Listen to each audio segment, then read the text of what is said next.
Hey everyone, real quick, I want to talk about unmet expectations.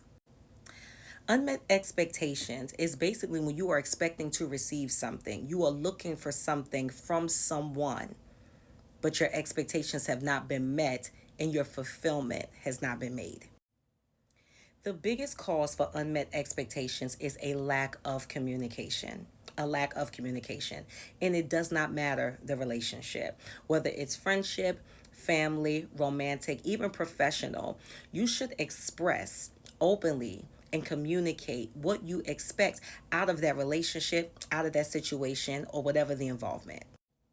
It takes maturity. It takes clarity of mind and focus. It takes having expressed and exercised accountability and responsibility in your own personal life. It is healthy to set expectations in a relationship, but oftentimes people don't do it because they're dealing with a few of these common factors. And those common factors are fear, rejection, and pride. Being fearful comes into play when you have to consider what you've been through in the past. And if you have any unhealed areas in your heart, then it will remind you of other things. It will remind you how somebody else let you down. It'll remind you how somebody else did not meet your expectations. And then you ultimately get fearful to getting close to someone again. Rejection is something that we all have gone through. If you are a human being, you deal with rejection, right? And rejection meaning somebody rejecting you, not accepting you. We'll often feel rejection when we've dealt with a lot of abandonment, when we felt like we've been left, when we felt very alone in certain times of our lives and feel like we didn't have the support that we needed. When those things takes place, rejection is right there around the corner, and it fuels a lot of our behaviors and a lot of things that we do and how we respond to different situations. But if you're dealing with a root of rejection, it is very possible and highly likely, if that functioning root is rejection, that you did not express your communications in a lot of your relationships. And if that's the case, take a moment to reflect on those relationships to determine, was it self sabotage? Did you do your best to maintain it? And if you did not express it, how was they supposed to know? Last but not least is pride. Pride is a guard in the spirit. Pride guards fear, it guards rejection, it guards anger, it guards rage, it guards so many things. Do you know that it is a trauma response to expect something from people that you have not expressed or communicated? It has a lot to do with saying those thought processes of they should know this and they should know that. It is actually your trauma speaking out loud and your trauma dictating your emotions and your behaviors.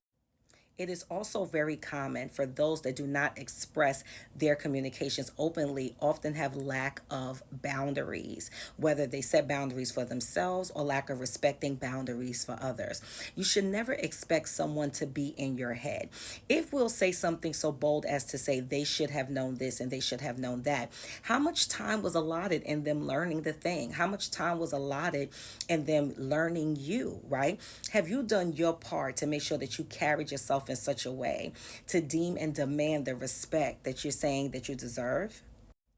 It is healthy to express how you feel. And you don't have to worry about losing people out of your life by telling the truth about your stance, your standards, and what your beliefs are. You may need to consider if that's a relationship that you even want to keep if you're afraid to share some of those very personal, important things.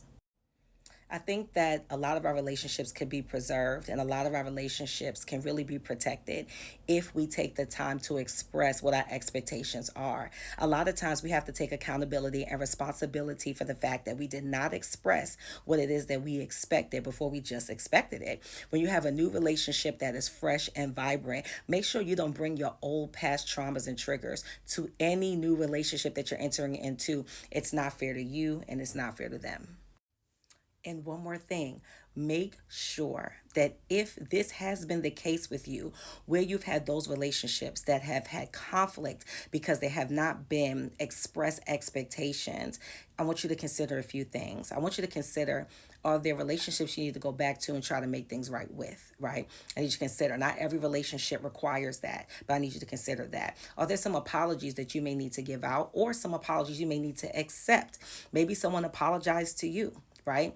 So I want you also to consider where you are as a person, right? Because being self-aware is going to help a lot of this, right? Where are you as an individual? Where are you as a person? You know, what makes you tick, right? Or any of the relationships, even relationships that you currently have, right? Not even the ones that may have been ended or for whatever reason. You know, are you honoring those relationships by showing up as your best self? And if you're showing up as your best self, did your best self include you expressing, hey, you know, sis, hey, bro, and whatever the relationship is, this is how I love. This is how my relationships, my friendships kind of flow. And then you can ask the other person, well, what do you think? How do your relationships kind of flow? It doesn't matter how long the relationship or even if it's something new. This never hurts to ask. I pray that God bless you with strong, healthy, fruitful, productive, substance filled relationships because we need community to thrive in the kingdom. Peace.